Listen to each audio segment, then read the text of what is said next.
Welcome to Single Tree Nation. I'm your man, Charlie Eblin, the host and owner of Single Tree Woodfire Barbecue.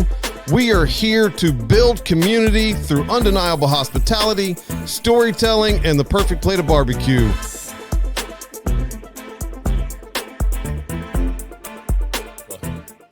That's how you start there. Well, welcome, guys, to Single Tree Nation. I'm your co-host, Derry, apparently filling in the lead job for Charlie tonight. Your illustrious host, Charlie, is here. Hey, what's going on, guys? And we've got a great guest from Coley's Junt, Miss Shaticka Robinson. Hey. How you doing, girl? Welcome. Thanks welcome. for having me. I'm excited. Let's go. People may know you, though, from BBQ Showdown. So, season 3 winner. Season 3 winner, baby. There you go. Good job. So, I want to start from the beginning.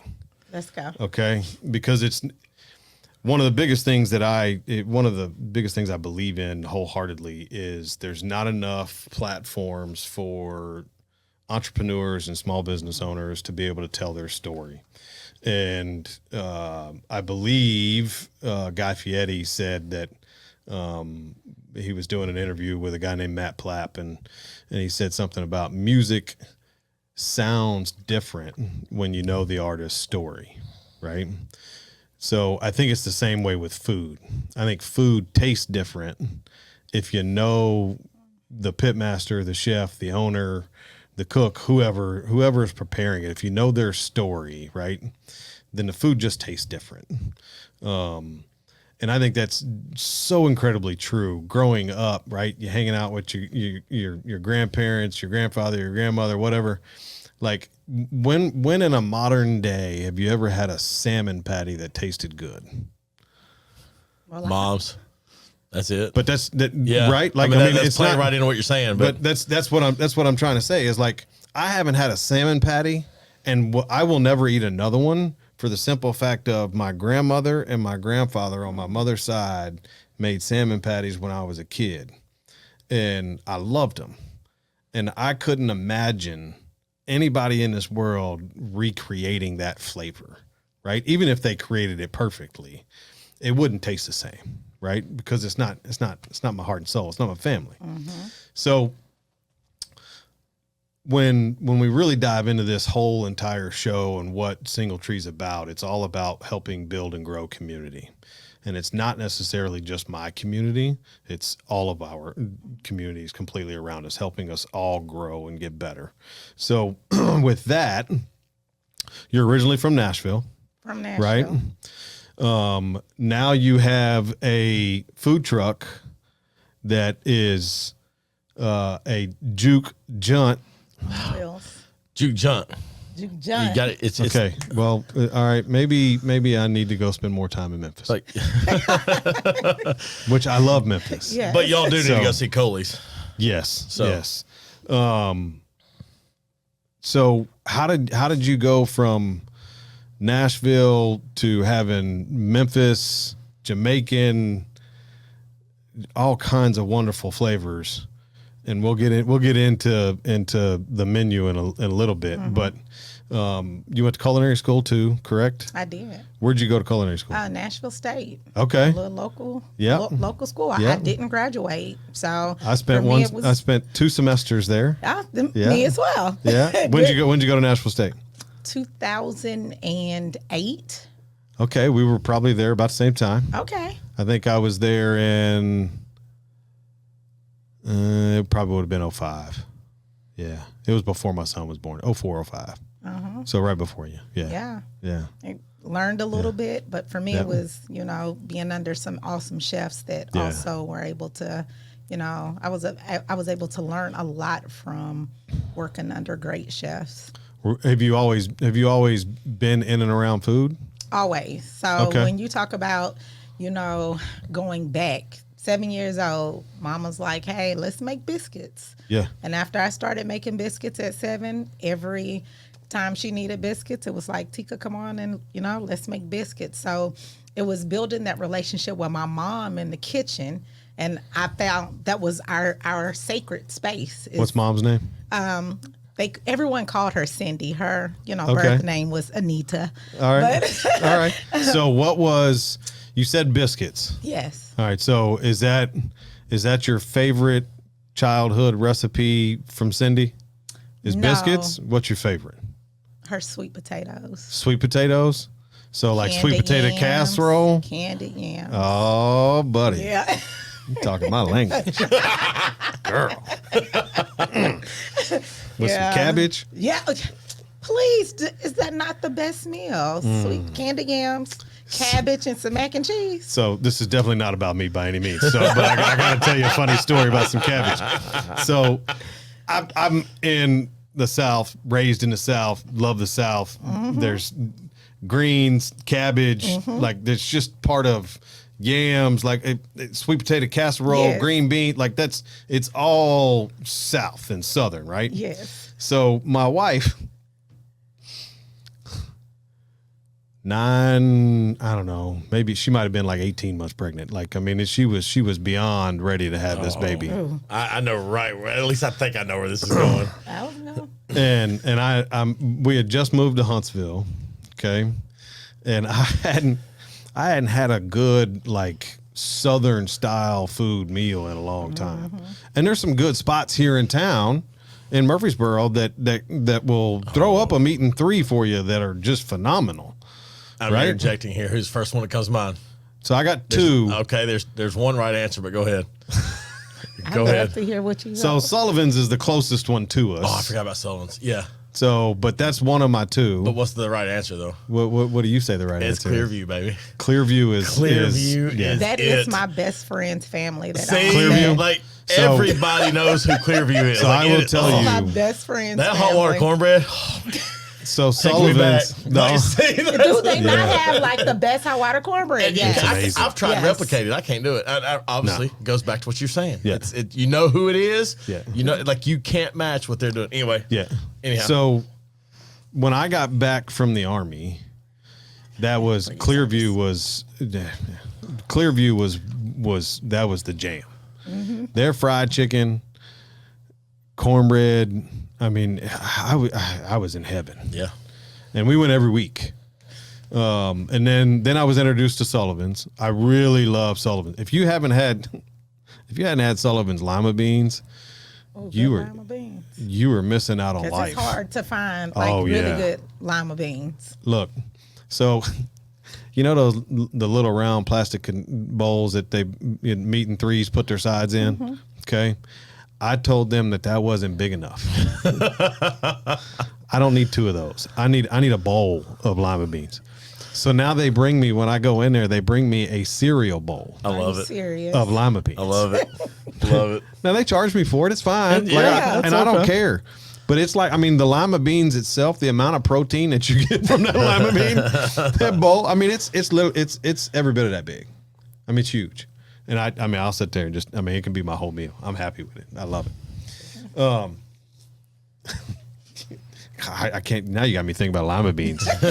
Man, I can't even get past that. All right, let's go back. Sarah's pregnant. So Sarah's pregnant. You're wanting a Southern meal. Want a Southern meal, and I go to the store and get some cabbage, some neck bone, Okay. all my stuff, all my seasonings, and I get in the house and I'm getting all that sauteed up, mixed all up and cooking. I don't open a window, No, you did. I knew this is where this was going. And she's pregnant. and she's pregnant. She wasn't at home. And all those smells. Okay, so when she got home, Oh my God. She opened the door into okay, that. my middle son is 12 years old.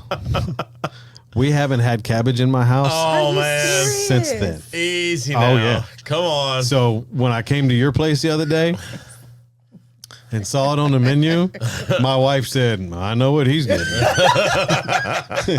Yeah, damn right.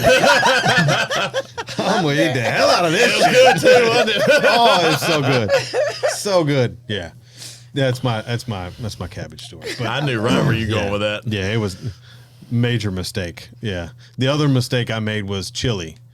I love making chili in the wintertime. Fall, winter, early spring, I love chili.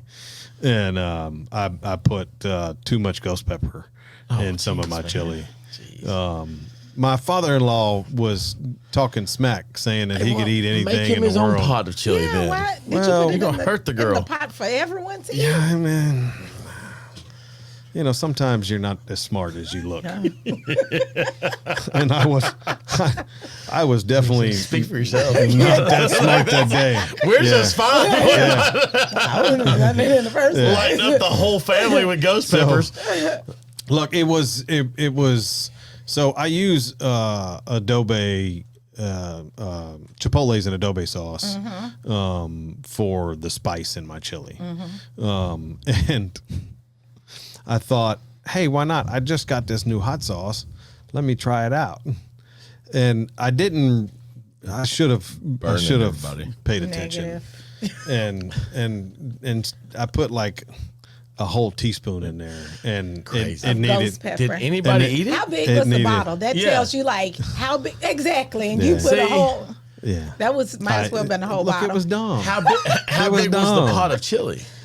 It was a full crock pot. Okay. Yeah. But that's So you that's not scorched really big. everyone. Yeah, Yeah, it's okay. not That's big what- enough. that's exactly I what should you have known just better. did. Hey, I should have put a teardrop in there. Yeah.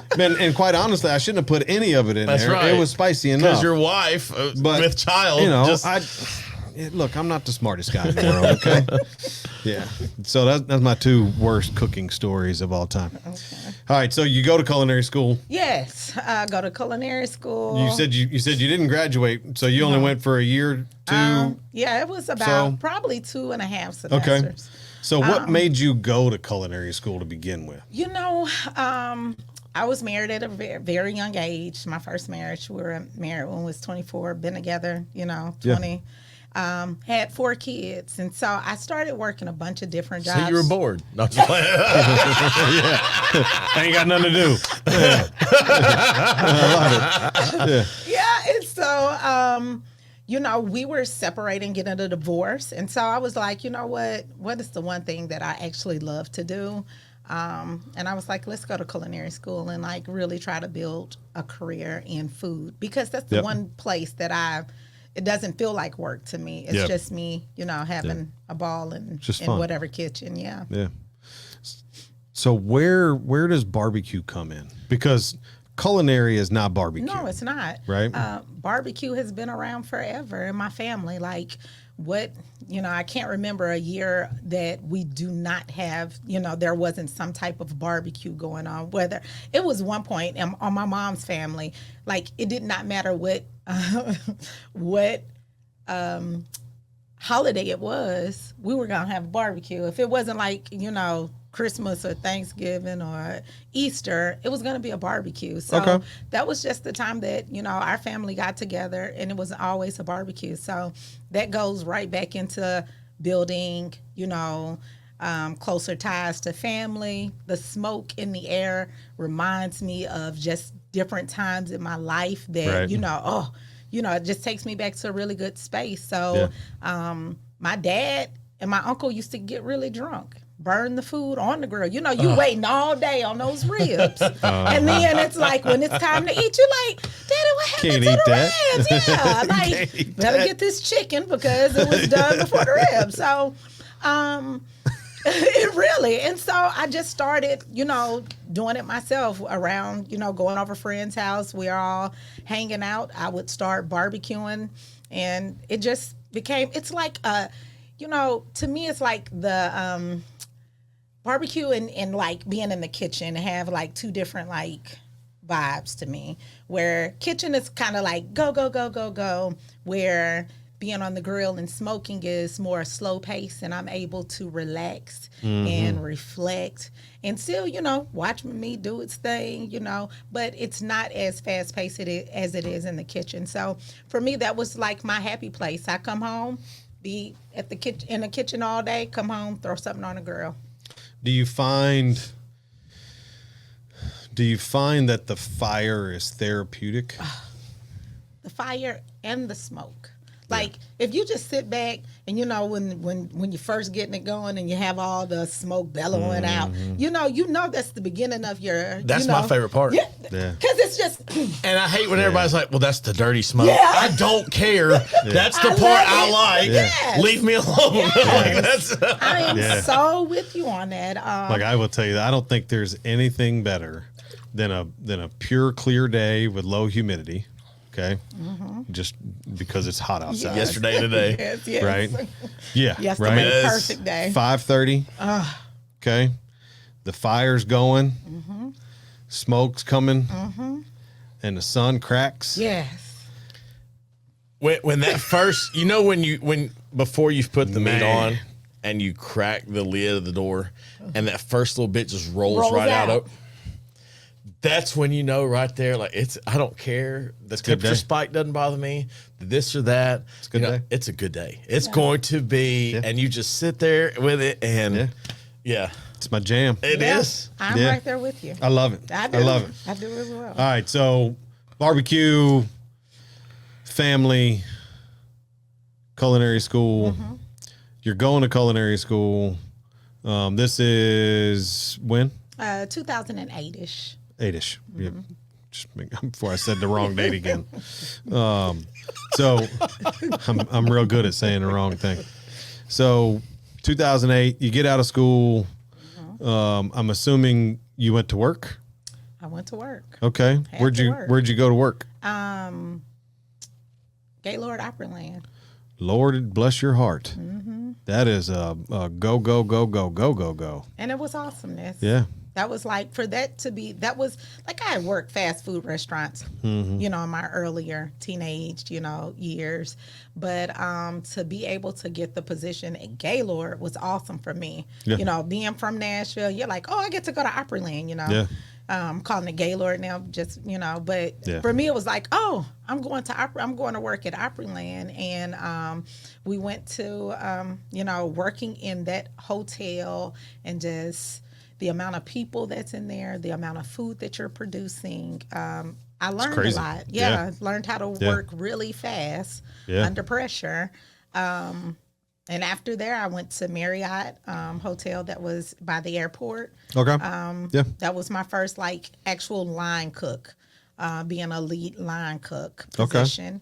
And left there, went to the Hutton Hotel, and that's where the fine dining really came in because I learned a whole lot under the chefs there.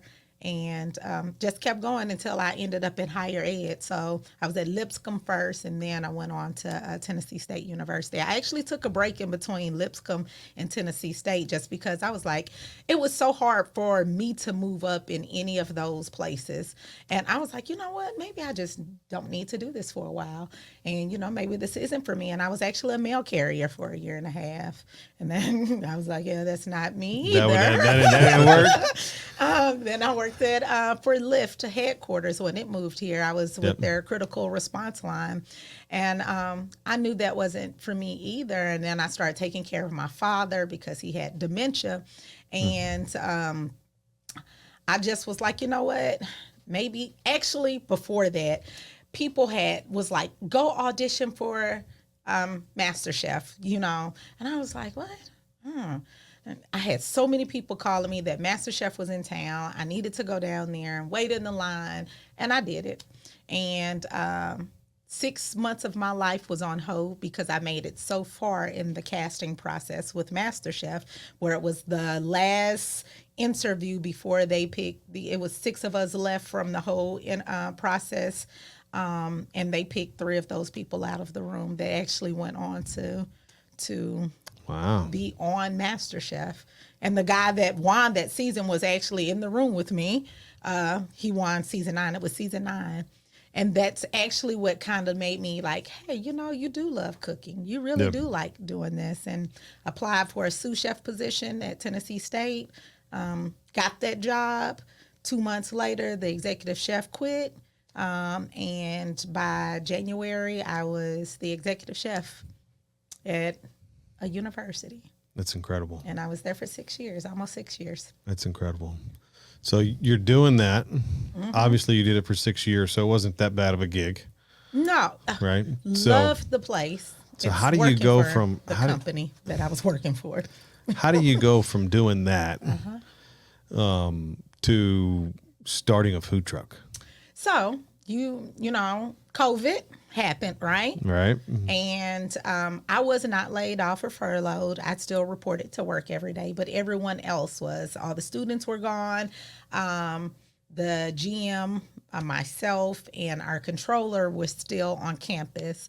And so not working those 12 and 15 hours that I was working before COVID happened, I lived in Durham Farms in Hendersonville, and people wanted things. They wanted really good food. They couldn't go out and actually eat. So I started providing meals out of my home, where it was barbecue or if it was seafood bowls, and we would go deliver them in the neighborhood. And Coley's from that, I was like, you know what, we're gonna call it, because Coley's Juke Junt is because I've always known I wanted to have a brick and mortar, and it will be Coley's Juke Junt, where food and music feeds the soul. And so that's just me going ahead and putting it out there, but I don't have it at this moment, but I know that's what will come. Okay. And so feeding the people, I would tell people, thank you for letting me feed your soul. So it actually started from me feeding people and delivering the food to them out of my home at the time. School started back, so I went and purchased the food trailer and started putting everything in it, and I would do caterings under Coley's, and I would pull up with my food truck. I didn't have the smoker I have on it now. I had just a little box, but we made it work. Yeah. And it just kept going, and here I am now. Here you are now. BBQ Showdown. So you're rocking and rolling, and that was in 2020. That was in 2020. So did you open the food truck in 2020? I actually purchased the food truck in 2021. Okay. Coley's Juke Junt, as far as catering and doing stuff, meals, 2020 was 2020. I understand. I was doing turkeys out of my backyard for Thanksgiving and Christmas. I was doing Thanksgiving meals, whatever I could do, and I was so busy. I would only do it twice a week. So it would be like, hey, have enough meals for you to kind of have some leftover, go out. It's crazy. Then it just got to where people from all over Nashville, Hendersonville, Murfreesboro were like, hey, will you deliver out here? I sure will, with a small fee. We'll drive wherever Make you it happen. are. So I love it. So now, now you got the food truck. You're at the same location pretty much every day, right? No, just on the weekends. Okay. So usually Friday, Saturday, sometimes Sundays.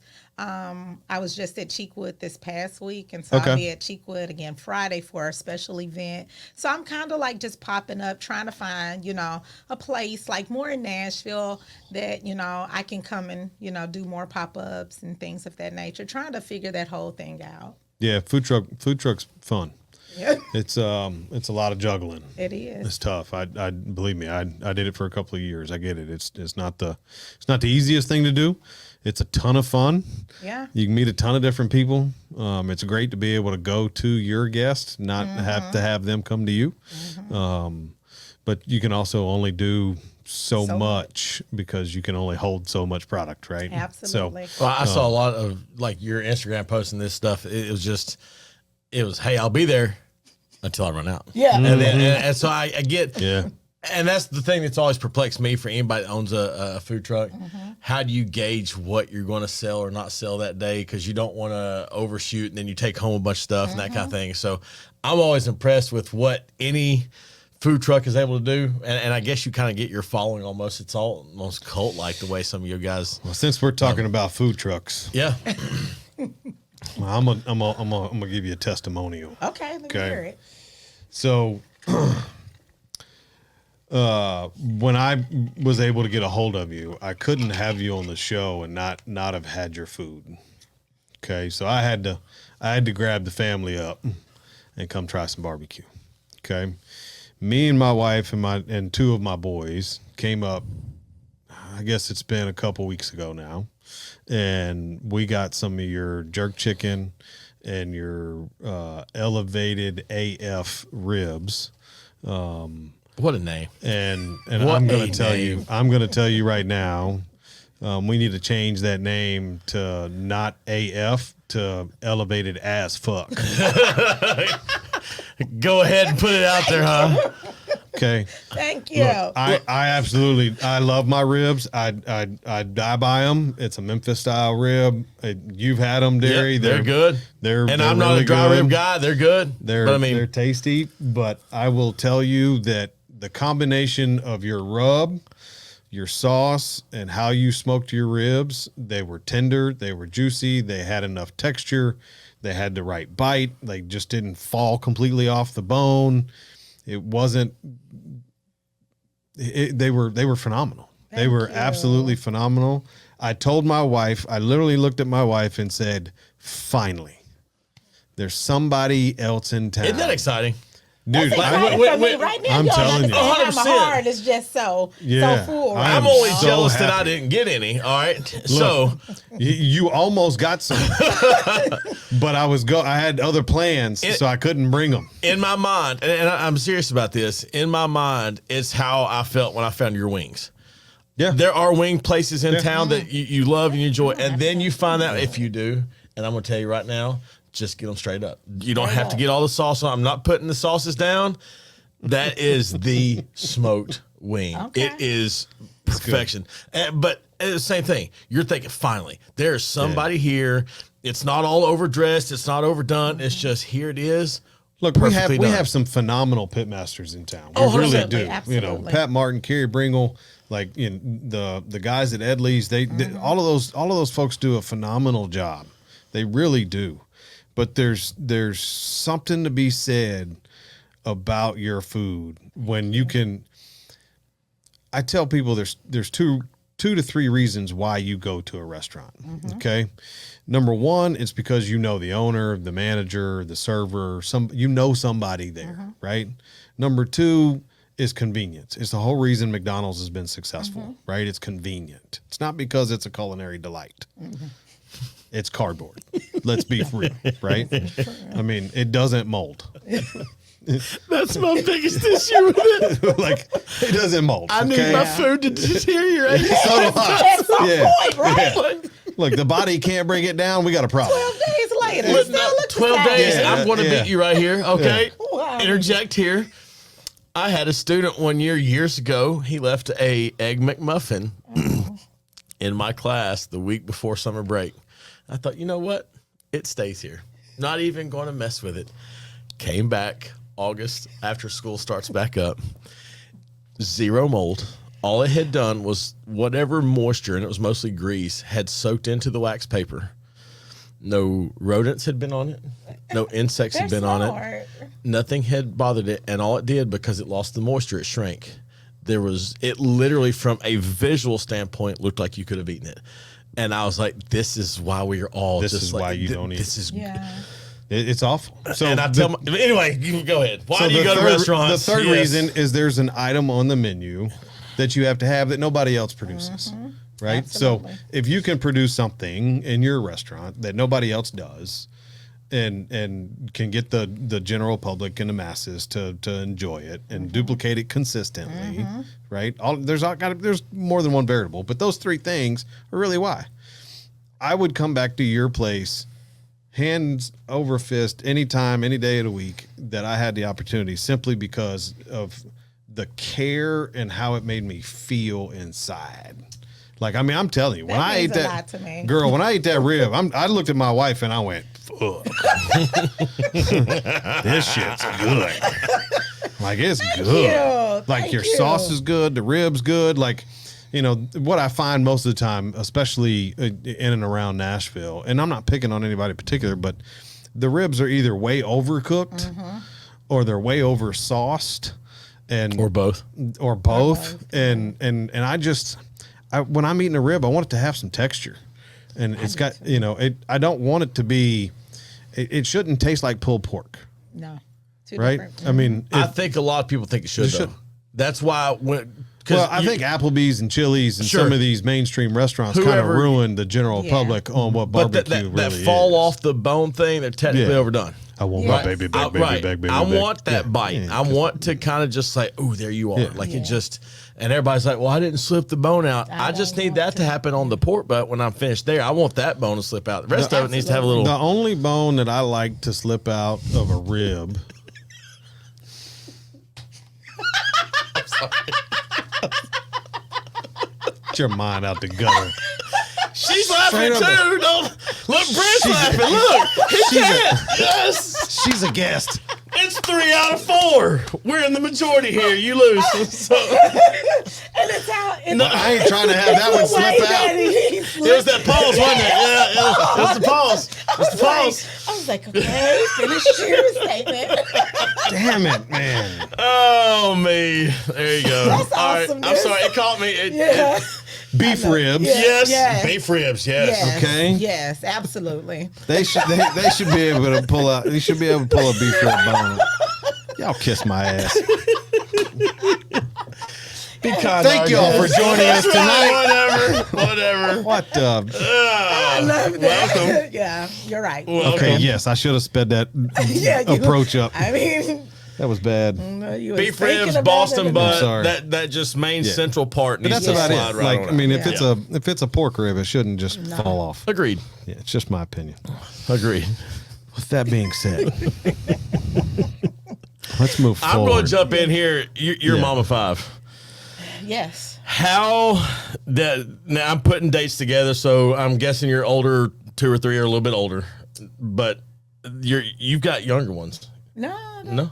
You don't have any younger ones? What's younger to you? I don't know. Still, my youngest kids are 23. My twins. They just turned 23. Oh, girl, you fine man. I do have grandkids. I have 3 grandkids now. So. Here I was thinking you was juggling like 6th graders and a food truck. And I was like, how's she going to do this? So, no, baby, I'm happy they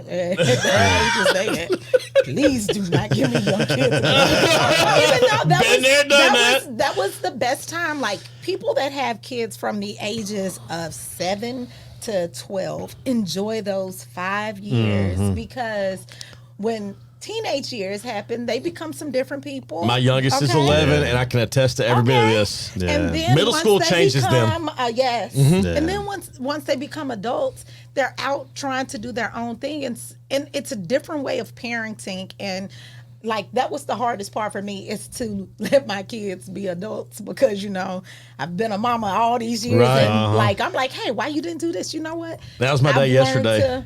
I've had to learn to say, you know what, this is your life. You're going to make your own mistakes. I'm always here for you, and you can always call me. But 7 to 12, best years ever. So I have one that's 18.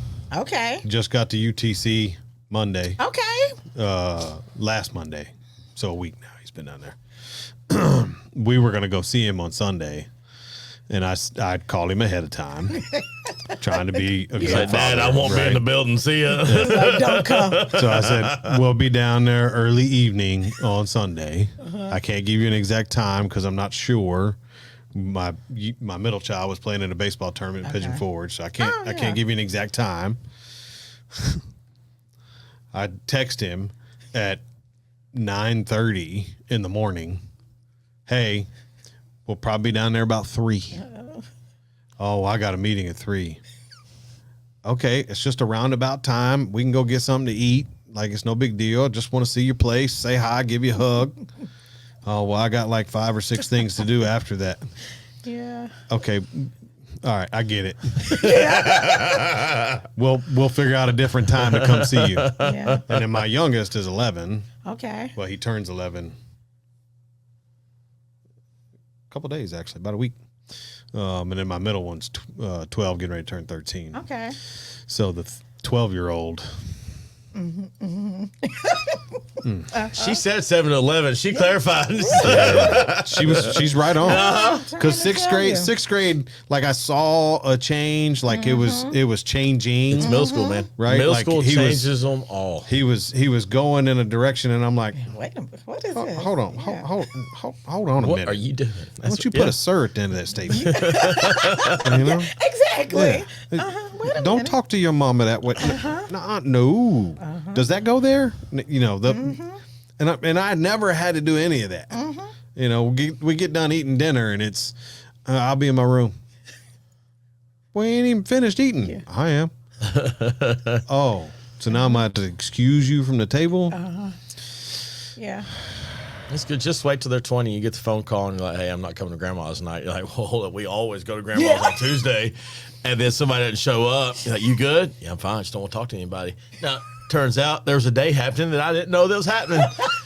And he didn't want to talk about it. And all I could do was call him as the parent, but hey, love you, man. Yeah. If you need me, I'm here. That's all you could do, and it is a helpless feeling as a parent. I think what it is that they hurt our feelings because. But they don't mean to. No, I know they're not. They don't. They don't. But for us, we're like, wait, you don't. I'm just.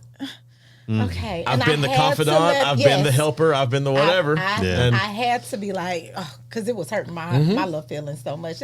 I'm like, so what I would do is post something that I'm like barbecuing out, because then they'll all make a message and like, oh, we're going to Mama's. I'm like, Mama's cooking. Yeah, I knew that'd get But see, that's when I knew something was wrong, because Tuesday's dinner at grandma's and grandma's cooking, and he's like, no, I'm going home tonight. And I was like, what'd you say? Like, you know, y'all had church college group night. You skipped it too? Yeah, I just went home. I was like, what is going on? Anyway, I think I'm going through my He's first. 20. Okay. And he's been living on his own for like almost a year now. And so he's just kind of doing his thing, and he's doing great. I want to emphasize that. Yeah. He had an adult day yesterday. He just had a day. And that's what it was. And he's an adult. And he is. And he's doing great. And he is killing it. And this morning I texted him, dude, hope you got through whatever it was yesterday. He's like, appreciate it. And that's all I heard. And I was like, he's fine. Yeah. So that's it. But I think I'm going through first heartbreak stage. that one sucks. I did that one a few years ago. I think this last girlfriend got him. I haven't done it with my daughters yet. And that one does kind of the dad meal. Big Papa Bear show up, you know, and I don't want to like. That's so cute. It's cute, but it's not. Yeah, I know. I mean, it's cute. It's cute at this table. It's great right here. Oh, hey, I'm cooking barbecue when y'all like to show up. I can't wait for that one. I can't wait for that's gonna be a good one. I'm gonna use Tika's rub here if y'all want to come on by, like, you know. What you elevated? Yeah. It's gonna, something's gonna be elevated. Blood pressure. Right. Oh man. Okay. Let's get back on track. Okay. We are way off track here. We have. We never do. I know. But it's always a good time. So we fast forward to present day. Okay. Present day, you just got done winning one of the biggest, probably of the last 5 or 6 years. I know there's only 3 seasons, but I mean, it's probably one of the biggest food shows of out. I mean, I hate to say of the last decade, but I mean, if you really think about it, really the last decade. Yeah. I mean, COVID, there wasn't really any major food shows, and we were all stuck at home, so we would know. Yeah. Well, I think also, not to one network over another, so many of them are in season 43, you know, or whatever. And I'm obviously exaggerating. Yeah. That when you get something new and fresh that kind of comes along, and it has a little bit of a niche to it. Like, it's just like, hey, we're going to dial in right here. Yeah. And so you're on that, and I'm going to interject here. Kent Rollins was on your season, right? Cowboy Kent. Yes. Like, love him. I wrote down who is your favorite competitor, and I don't even really care. I just want to know how he is in real life. Because, like, how you see Cowboy on whatever you watch him on, that is him. Exactly all who the he is. time. I love it. He's always saying some saying. My kids now actually, when they're around, like, do Cowboy Kent sayings. They make up their own Cowboy Kent sayings. I love it. Which is awesome. But like what you see on TV, that is that guy in person. He is such a loving person. Yeah. He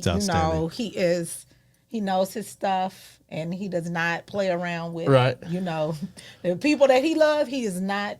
Well, he's just so wild on his social media, because it's one day it's biscuits in a cast iron skillet, and then the next day, you know, we just killed this animal yesterday, and now we've got, you know, and he's just kind of all over the place. And so when I saw some of the clips, and I was like, that just you wonder if people are as authentic and true as what you think they are. So that's really refreshing to see that was what you get out of that. So I gotta know. Let me hear it. Okay. You went through the whole process of casting. Yes. Which I know is not easy. Okay. Do you have to cook anything during casting, or is it all interviews and no? You do have to cook. Okay. There are things that they want you to cook, and they want to see how you produce it. So can you do X, Y, and Z? Right. So it's kind of a test. Yes. Right. And I think COVID may have changed just how the casting process is for some things, because I can remember for MasterChef, it was more of them like saying, hey, show up here. We want to see you do this. And, you know, where this was like, hey, we want you to produce this and cook it. And, you know. Okay. So you go through the whole process. Was it a phone call, text message, smoke signal, fire pit saying, hey, you were on the show? It was a call. It was a call? It was a call. So this little thing rings and it's unavailable, or a number you don't know, or whatever, you don't right? know. Yeah. And you're like, A lot of us go, yeah, okay. I started answering all my phone calls. Yes, you did. Okay. She was like, I can't risk it. Like, So that's not good. all right, so you get that call. Yeah. Okay. You hang up. What's the first thing that came out of your mouth? So I can tell you where I was. Okay. There was a football game going on, and I was at Hooters. Okay. With like my husband, my best friend, and you know her brothers. We were all hanging out, and the phone rang, and I was just like, I don't know this number, but let me go out here and take it. It was like, Shaticka, we'd love to tell you that you've made it to the next. You know, we're flying you out. What? Like, I started jumping around. I love it. Next round's on me, guys. Yeah, let's go. But everyone doesn't know that I have applied for that show. So my husband knew, and my best friend and her husband knew that, you know, I had, you know, I didn't apply, but that I had. Tell me you did not walk in there all calm, cool, and collected. I did. Oh my gosh. I would not have been. It was you way can't too tell many everybody people. yet, Yeah, right? it was way too many people. Yeah. I was outside jumping. Oh my God, I just couldn't believe this. And it's sorry. Door handle. Yeah. Exactly. That's exactly what I did. It was like, and so I go in and I look at my husband, and he's looking at me because he knows that I went and took the phone call, and he was like, because you recorded all of that, what, 9 months prior to it airing? 7 at least. Because 7? it was November, December. I know it was a while. So here's I got a whole series for you, girl. Okay, here we go. So because I am I would love to be on a show like that, whether it's barbecue or whether it's Triple D or Master Chef or whatever. Like I would eat that up. Like I would absolutely love it. And it's not even the TV as much as it is the people that you would be competing with, which we're going to get into. But so you get that phone call, and that's, you know, what, October? Yes. Of last year. 23, right? So, and then now you go film. I mean, what do you tell the people? Like, what do you tell your buddies? It's like, hey, I'm taking a trip to XYZ to go get my nails done. Like, I'm trying to figure out what I would say. Pause. For me. Hang on. Yeah. You just asked somebody in the culinary world to get their nails done? Look, I'm come on. We can't get our nails done? You can. It just seems inconvenient. Well, it depends on how long you get them done. I've seen some that probably wouldn't work out with holding a knife. I did glance down right when you said, I was like, her nails aren't done. She's all the time just prepping it. But I do get them done. I haven't went to go get pampered. I'm going tomorrow. You're fine. But I do not add nails onto my fingers. Like, I am that person. Like, I do not need the nails. I need to do what I need to do. But I would do like to get a nice pedicure. Manicure. As you love should. it. I got I love nothing against it. I just, But it was I'm funny not to me. adding no I'm serious, right? So Yeah. let's say, like, if they call, I mean, hypothetically, because Yeah. it's not going to happen, but hypothetically, You never know. anything's possible, right? I get a phone call. I get that same phone call, right? Well, I got to tell Derry and Trent, hey, I'm out of town Yeah. for X, Y But you amount of don't time. have to tell them where you're going. No, I don't. But they're going to know something. Yeah. Because, like, I mean, I talk to this dude on a very regular basis. Well, he may be one Right. of the people that Yeah. actually know where you're going. Don't tell me. But it's Let like me- other people. Let no. me make all Let the me- presumptions. Let me stew. Yeah, I played that thing off very well. It had to be difficult, though. Oh, and I think that is the most difficult part of the whole casting process is that you have something amazing going on in your life. Yeah.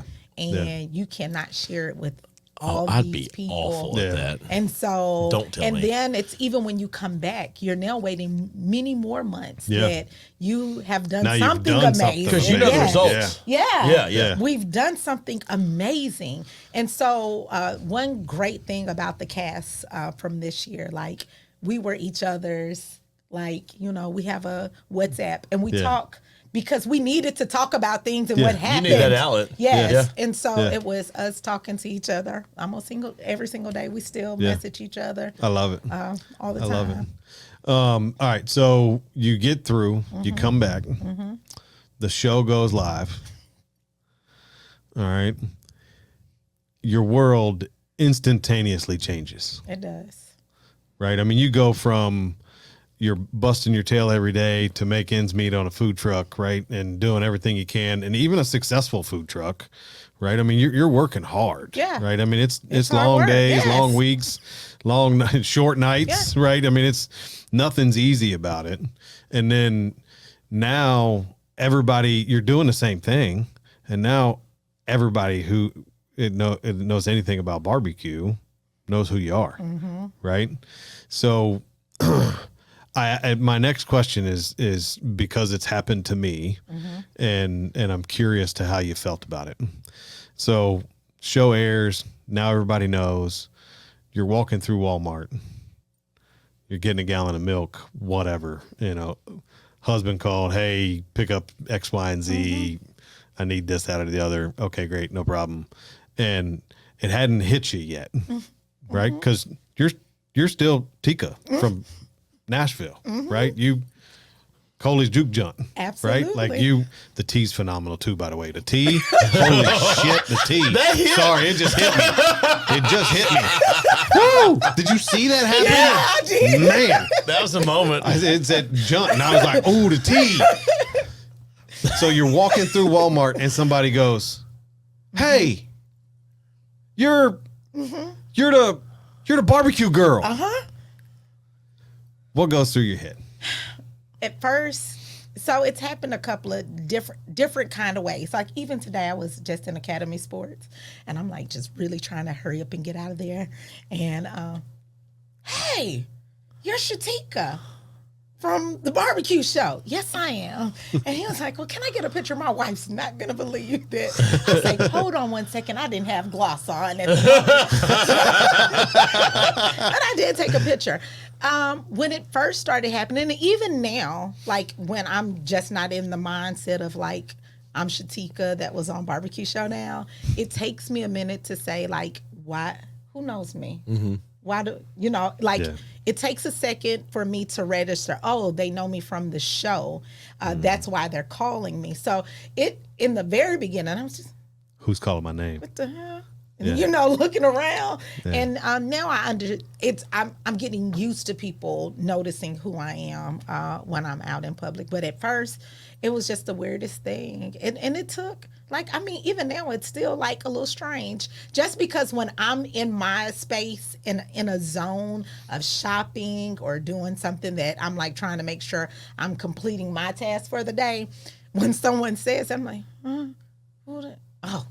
It's the show. Yes. Yeah. So I'm still getting used to it and still trying to It's adjust. It's happened to me a couple of times in here in town.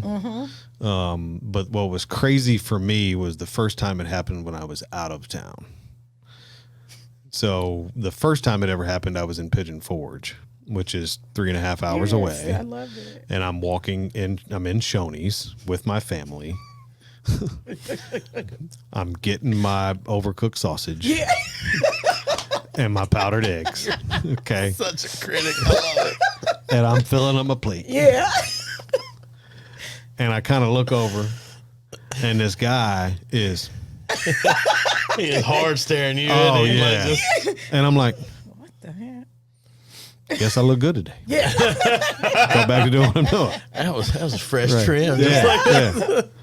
So, and I turn, and as I turn,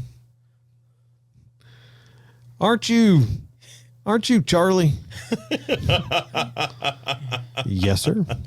And you are? Yeah. Yeah. doesn't matter. I recognize you. Man, I love your restaurant. Awesome. Thank you very much. I appreciate that. Okay. That's great. I feel a little bit better. The craziest one was when I was in Chicago at the National Restaurant Association conference. Wow.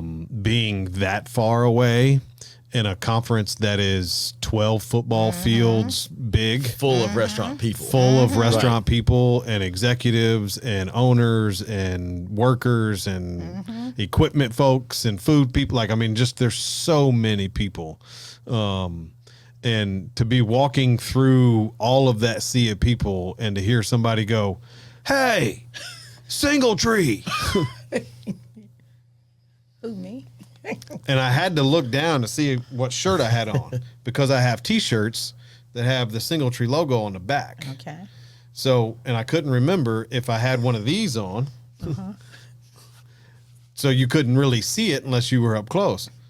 And I was like, oh, man, who knows me? I'm in Chicago. Yeah. Man, I just had to come get a picture with somebody that was famous. And Stop. That's great. stop it. Awesome. I am not famous. I cook ribs and brisket in Murfreesboro. And I have a podcast that I tried helping people out with. Yeah. So it's I get it. And it's just a weird feeling. Yeah, I was Right? in the airport a couple of weeks ago when I went to see. Well, I was down for a family reunion, but I seen Kareem while I was down there. In Atlanta? No, Austin. Austin. That's right. Yeah. So we're in the airport, just going down to get our luggage, and this guy is behind my husband. We're coming down the escalator. He's like, "Shaticka." What the hell? I turn around, and he's like, "Aren't you Shaticka from BBQ Showdown?" I'm like, "Yes." And he took a picture, and he ended up being he's some huge guy in Microsoft that noticed me. But Wow. that's awesome. That's been like the one that's like, I was in Austin, and Yeah. they're like, "Hey." Yeah. So It's great. it's great. I love it. It is. I It's love great. it. It's getting Blessed and highly favored. Yes. I love it. So, all right, we got to talk about the show at least a little bit. Okay, let's talk Okay. about it. You day one, okay? You got Melissa, Bledsoe. I don't have to say anything else. Like they walk out. These are two of some of the most iconic barbecue people in the world, and they're from me to you, and we're gonna judge everything that you do. You held it together like amazingly well. Like you did not look nervous at all to me.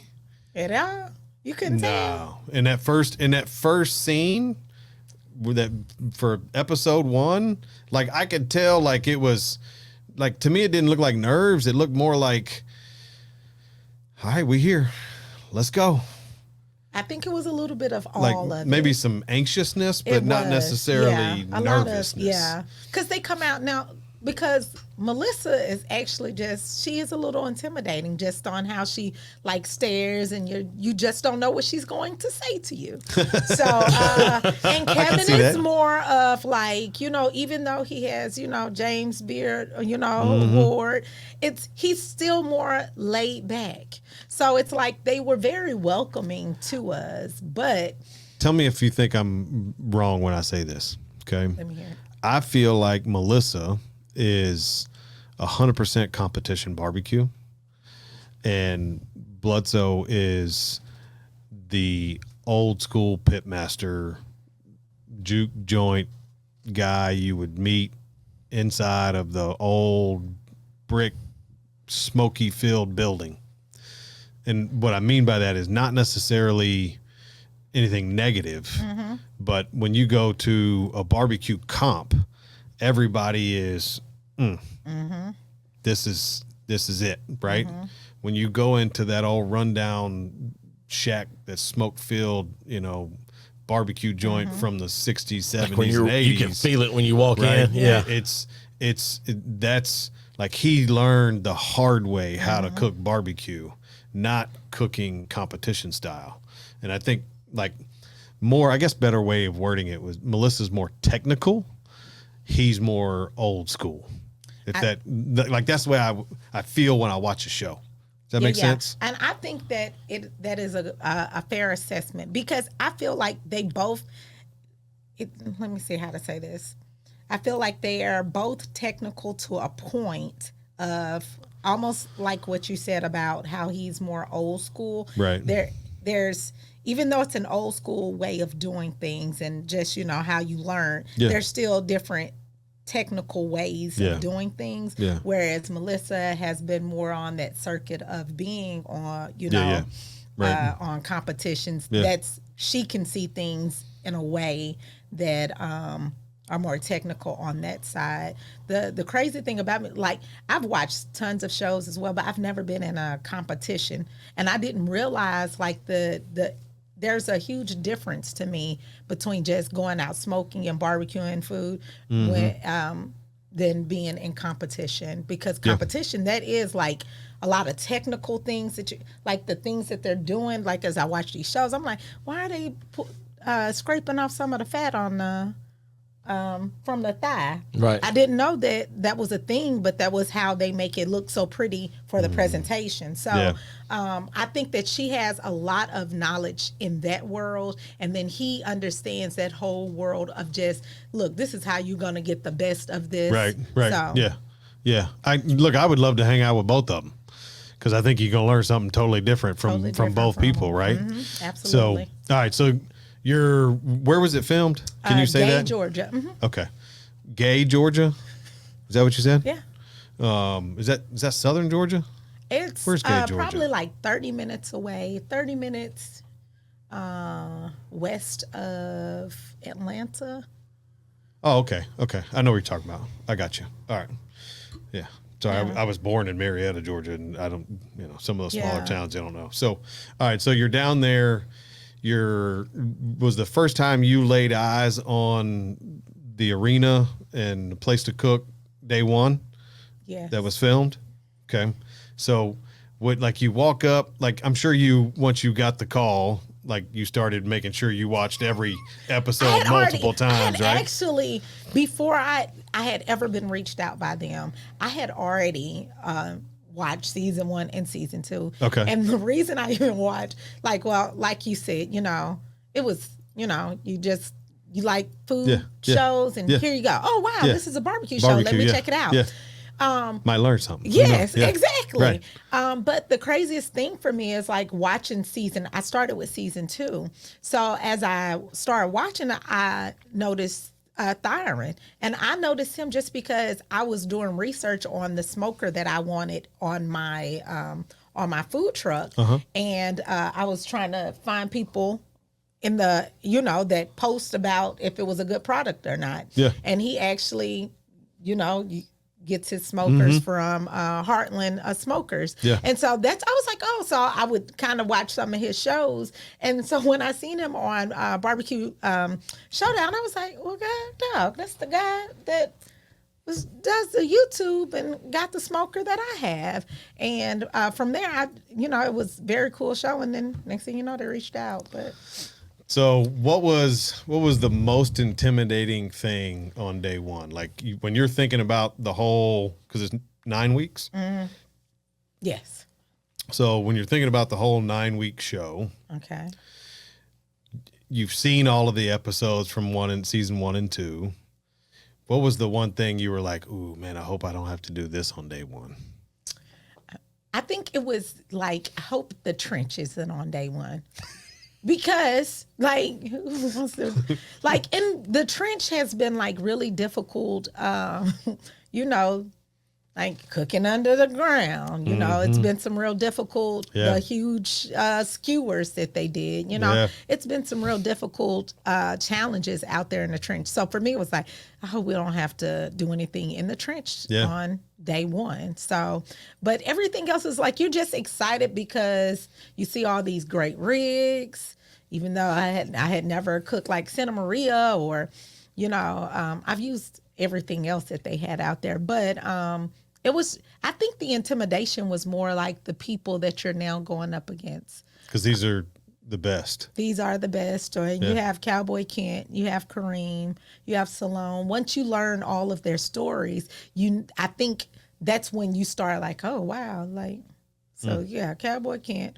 Looked him up. I'm like, he got 2 million followers. What in the world this man is about to, you know? So that's, to me, it's where the intimidation and just the thought of maybe like, this is going to be rough. Once you find out what their skills are, and then when you go check their page out and figure out that these people are actually some really good. It's fierce competition. Yes. Yeah. They know how to, they're not there for no reason. No. Right? They know what they're doing. Absolutely. So, somebody asked me, I don't know if it was yesterday or the day before, I told them that I was going to hang out with you today. Okay. And they asked me, and I guess I missed this. When you cooked brisket on the show, that was your first time cooking brisket ever? First time ever? And you won, you won that. I did not win that. You didn't win that category? Or that day? I was at the bottom on that. Oh, I thought you won the category. Nah, baby. I was at the bottom. That was my first brisket, though. Your first brisket. So, man, how much did you learn from that? A lot. That's crazy. And you want to do it? You want to do it? It's my mom. You want to do it? You want to talk to Derry's mom? Is she kind? Let me see. Yes. Hello, you're on Single Titty Nation. Oh, my word. Hi, Mom. Hey. Hi. That is Shaticka and Charlie. Shaticka won season 3 of BBQ Showdown on Netflix. Well, isn't that big fun? Congratulations on that. Thank you so much. Well, oh, my goodness. I totally forgot you were doing that. Well, You were live on air, Mama, and we love you. Well, I may go home and watch The Lord of the Rings through the night. Heck yeah. You still got school tomorrow, don't forget. I do. I'll make it on time. Well, listen, y'all have a great show. I'll be listening. All right. Bye. That is so sweet. She is going to kill me. Yes, she is. Mama, we love you. Thank you for joining us on the show for just a minute, okay? Thank you. That's going to be a great phone call. I'll fill us in next week. So please do. Please do. All right, so your first brisket. So, and it's been a minute. I should have gone back and watched this episode, but so hardest. Because you got to choose that, correct? Or did you have to? No, everybody had to cook brisket that day. That was the final for challenge. But they only gave you like 6 hours, right? 8 hours. 8 hours. 8 hours. How do you cook a brisket in 8 hours? There's ways. I'm not saying there's not, but it's challenging. It is. It's very challenging. The first thing that I would do is I would trim the absolute shit out of it. Just all the fat's got to be gone. That's as what much Kareem as you get. did. Okay. Kareem trimmed his down to where we probably had a 12, 14-pound brisket. Yeah. By the time he trimmed it down, it was probably like 7. Right. Yeah. I was gonna say 6, 7 that makes pounds sense. Is what I would cook it down to. Yeah. I didn't know. I hadn't trimmed a brisket before. And you can choose whatever equipment you wanted to cook it on for that one, wasn't it? Yes. It was just the brisket you had to cook. Yes. Yeah. That's I think we all put it on tough the one. Lang. So yeah. Yeah. Is there that much difference between the different rigs and stuff? Oh, absolutely. And I'm saying that just from the guy who has the little backyard offset burner, and that's what I love and that's what I enjoy. But and please tell me if you disagree, but it's really 2 different styles of cooking, right? So you can either do direct or indirect, right? So from there, that's going to break it up into two different categories. And there's probably, 5 or 6 different options in this direction and 5 or 6 options in this direction. Okay. It's kind of like my smoker versus what Shaticka uses, right? I have a big 1,000-gallon offset that's, traditional flow. And then I also have a 250-gallon reverse flow, right? So they're both indirect, but it's two different styles of cooking, right? Okay. So like the hog I want to cook with Shaticka is going to be on my reverse flow, and then we can do all kinds of crazy injections and all kinds of different stuff with Just that. let her do the ribs. That's all I'm saying. Please. Amen. Look, she can cook some ribs, bro. All right, so the brisket was tough. Yeah. Right. So, and not from a texture standpoint, just a tough category for you. Yeah. It Because was probably tough, a little tough as well. I needed more time. I knew it. I was like, I need more time. And I just didn't think about increasing my heat on it. If I would have increased the heat, I feel like it would have gotten to where it needed to be. Yeah. But it being my first time cooking the brisket, I felt like I did a good job. Like I did. I was like, well, And look, I will tell you, for an 8-hour cook, for the sizes of the pieces of meat that you saw on TV, I was like, holy shnikes. Like, my briskets I can get done, but they're 7-pound briskets. So they're much smaller. But man, I was like, ooh, that's going to be tough. It was. 8 hours is tough. That's a challenge. So do you think that was the toughest one for you, or was there another day that surprised you from, okay, hey, I got to do X, Y, and Z. This is going to be really, really hard. The most challenging day for me was actually what you all would know is episode 3. Okay. And that is us cooking in the trench.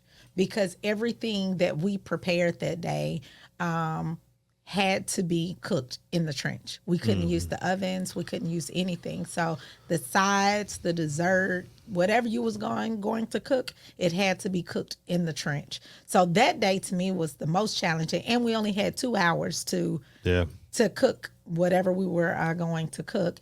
The brisket was just because this isn't, and I said on the show, I don't eat brisket like that. Like, I do not eat brisket like that. If you polled my family and asked them how many times did anyone cook a brisket, I guarantee you everyone's going to say 0 times, because it wasn't something that we ate. Yeah. And maybe because it was, more of an expensive meat and our whole family would be over. No, that was not. No ribs, chicken.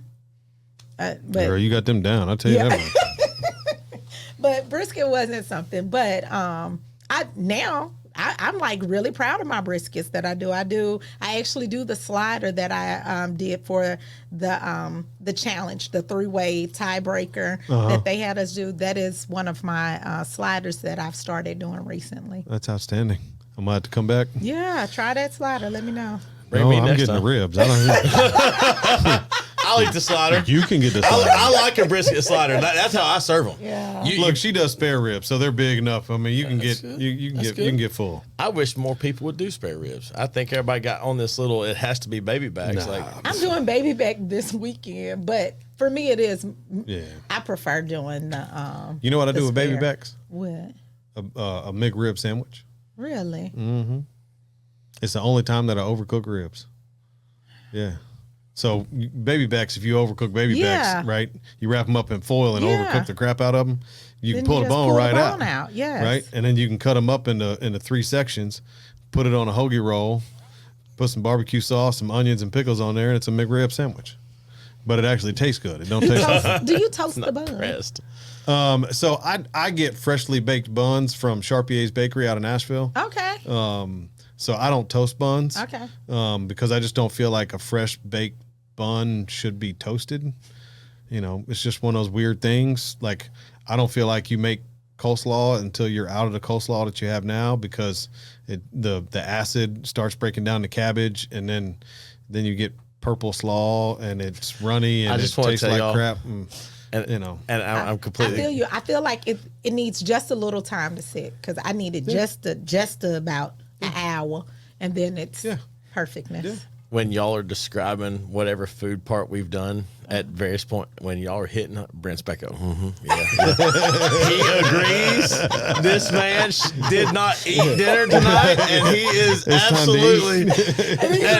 And y'all start talking. He's. He agrees, so you've got a fan. I love it. Look, it's like the we get people that cook on the show and we don't bring food. Yeah, I should have. Isn't that hilarious? We do that almost every time. Yeah. Every time. It's great. And then we sit here and talk about food the whole time. Yeah. All right, so every show, Shaticka, we have a segment on our show called Mac or Beans. Mac or beans. Okay. So it's a this or that segment. Okay. But because I cook barbecue for a living, you cook barbecue for a living, Derry is a connoisseur of barbecue. Yeah. He doesn't cook it for a living, but he cooks it a lot. I do. And I'm consistent too. Derry can cook. He does a really good job. His food's delicious. So we put a segment on there. The first question is, when you eat barbecue, do you go for the mac and cheese or do you go for the beans? Beans. Beans. And you have a whiskey bean. Yeah. That is. I wanted it on name alone. I wrote that down. I said her names of her dishes. Like the whiskey beans. I absolutely. Do you have a particular whiskey that you put in it? Usually it's Uncle Nearest. Good for you. Yeah, Good I have been using Uncle Nearest. That is what I use most of the time on all my stuff. It's good. It's good. It's we smoke our beans and we put brisket and smoke them. Okay. So they're smoky, sweet, savory, kind of all kinds of fun things. I got a friend of mine. Is it ground brisket that you put in it, or is it just brisket? Brisket trimmings. Trimmings. I got you. Yeah. So it's already smoked brisket that just kind of adds some more smokiness to it. And when you cook a brisket, you can get some of the edges that are just a little bit too smoked. Right, so that bark gets a little crusty, and you can't really sell that on a sliced brisket sandwich or a plate. So you can take all of that, chop it all up, and then put it in the beans. And then when you cook the beans, then it softens all that up. You don't have the waste, and then it adds more savoriness and smokiness to your beans. It's kind of just a way to, elevate as fuck my beans. Yes, I love it. I love it. So, all right. So you're a beans person. I love it. Okay. All right. So Derry comes up with a this or that topic. Okay. Along with the mac or beans. So you've got this week's the main dish or the dessert. Oh wow. So I'm gonna go ahead and tell you. Main dish. My desserts are good too, though. But main dish. She's got a peach cobbler. I scrolled her socials, and what I saw was those chest bites. Look, let me just put it to you this way. When I left, it was hard for me to turn my steering wheel. Look, he knows. He didn't even know they existed till 6 seconds ago, and he's like, chest bites. Yeah. Like, that's the way I was. I was like, I want these. Like, I don't. They go really quick. See? I have one lady, she just pulls up and says, do you have some more chest squares? I'm like, I'm out, baby. She'll pull on off. I'll try to catch you next week. Okay. I'm telling you, like chest pie squares? Yeah. Damn it. Me and Brent know. We're on this. I need to start giving big boy reviews. What time you open on Saturday? Saturday, I believe 12. Where are you gonna be? 901 Bell Road, right in front of the AMC movie theater again. Damn it. Is that an every Saturday spot for you? I might. I'm trying to actually find some other spots, but that has, because they're just, the AMC movie theater has been super kind to us. So that's just where I've been able to pop up. The people in the community says there are not really a lot of options out there. And so I get lots of people to actually come out and, I love it. So I may have to do something on Saturday now. Yeah. I'm going to have to figure out how I can get there before I got to go do what I got to go do. So you got the food truck. You've won a major show that has put your skills on blast for everybody to know. You're wearing a shirt that says Bougie Barbecue. So is the Bougie Barbecue a tagline, or is that going to be a retail segment? Is that going to be... will be a little bit of all of the above. Okay. It is a brand that I also had started, and it's more about, because one thing that we spoke about earlier was about how the smoke comes up out of the smokestack and how the fire is. To me, all things about barbecue are bougie and sexy. They have the sexiness, so that's where bougie barbecue comes from. You have to get your nails done. Yeah, I'm going tomorrow. Don't worry about it. Don't worry about it. I am going tomorrow. I've also heard a lot of people that are intimidated, or women that have said that maybe it's too smoky, or they don't know what to do. So for me, it's just saying, hey, you can still be sexy, you can still be bougie, and be out here on the grill and create some awesome things. So I love it. Coming out with some aprons and different things that just make people feel good, men and women. So. I love it. Okay. So you talked about it a little while ago, and you said that there will be a Jook Junt. There will. Okay.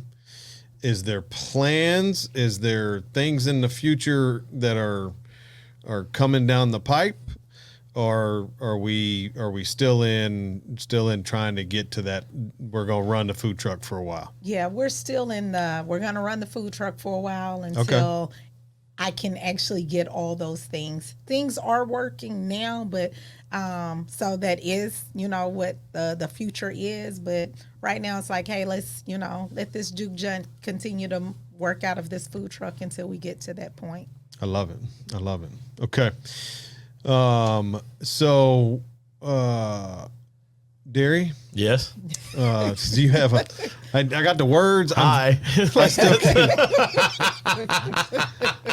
Look, man, I'm thinking about chest squares and some tea. And elevated ribs. Like you can't help yourself. Some peach cobbler. Girl. Yeah. I can't wait. You ready for a Friday Feel Good? Was that where you're trying to go with this? Yes. All right. You got a good one for us? I got a good one. Right. Hey, look, battle through your obstacles and make sure you stay the course. If we quit every time that we're faced with adversity, you're never going to get anywhere. Make sure that you achieve where you're wanting to be and just overcome, do your thing. Like that's the best thing we do. You know what to do. Find somebody you know, tell them you love them. I absolutely love it. Good stuff. Good stuff. As always, we love to thank our guest, Shaticka. It has been amazing to have you on the show. Thank you. If people are trying to find you, if they're trying to find your food truck, how can they do that? How can they get a hold of you, book you, all the things? Yes, so you can go to our website, and that is coleysjj.com. For bookings, you can also follow us on Instagram and Facebook, Instagram, Chef Shaticka, or Coley's_JJ, Facebook, Coley's Jook Junt. I love it. So I didn't ask, but it hit me. Okay. Where did Coley's come from? That's my maiden's name. That's my maiden name. So I'm an Army brat, my dad. Right. So I've traveled around, and once you're in the service, they call you by your last name. So around Nashville, everybody would just call my dad Coley, and then just a nod to both my parents, Coley's Jook Junt. Something my dad, I know they will both be super proud of me. And that's what the I love it. Yep. Awesome. That's outstanding. Look, guys, if you need to find somebody to cook some ribs for you, all right, not trying to take business out of my own pocket, but I'm telling you, if you need some ribs and you're in Nashville, how's that? We'll draw the line from Antioch to South. Come see me. Yeah. No, I'm kidding. I love it. No, go see Tikka. Her food is absolutely amazing. If you watched BBQ Showdown and saw it and thought that it looked good, you were mistaken. It is amazing. It's phenomenal. Absolutely delicious. My entire family loves it.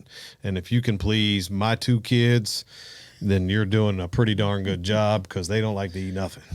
So congrats on your victory. Enjoy it. I'm so happy for you. You're blessed and highly favored. Keep it going. Keep working. We're rooting for you. I can't wait for the brick and mortar. we're going to say that's going to open in 2025 Come just on with because I'm going to put it out there in the universe, and we're going to make it happen, okay? If you ever need anything from me, you can reach out. Easy to find. I'm kind of like Coach Prime, right? Real easy. You're like Coach Prime? I am not hard to find. Okay. Go ahead. All right.